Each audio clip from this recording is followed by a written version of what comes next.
మాట్లాడండి అందరికీ. మరి ఇస్సాకు కాలంలో కూడా భయంకరమైన కరువు వచ్చింది.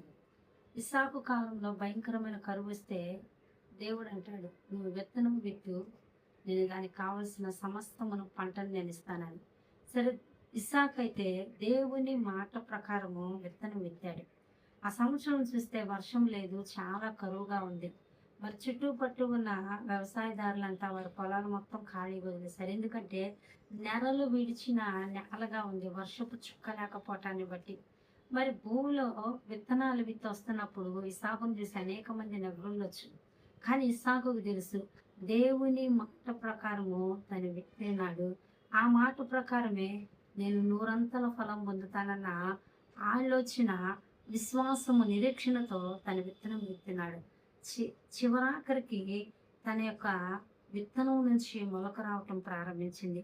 మొలకొచ్చిన తర్వాత అక్కడ ఉన్న వాళ్ళు అనుకోవడం, మొలక రాగానే వాళ్ళు సంతోషపడటం కాదు, అది ఎదగాలి, దానికి కావలసిన నీరు కావాలి కదా.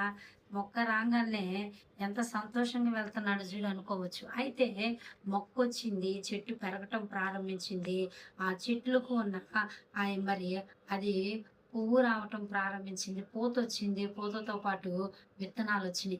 ఆ సంవత్సరము దేవుని మాట ప్రకారం ఇస్సాకు విత్తినప్పుడంట, ఆ విత్తనం అంట నూరంతల ఫలం, ఒక్క సచ్చు కానీ, ఒక్క పుచ్చు కానీ, ఒక తెగులు కానీ, ఏ చీడ పీడ లేకుండా 100% ఫలాన్ని పొందినాడు. ఇది మనము కూడా దేవుని మాటకు లోబడి, ఆయన మాట ప్రకారం మనము ముందుకు వెళ్తూ ఉంటే, ఆయన మాటకి మనం లోబడి ఆయన మాట ప్రకారం జీవిస్తే కరువులో కూడా సమృద్ధిని మనం అనుభవిస్తాం. కాబట్టి దేవుని మాటకు లోబడదాము.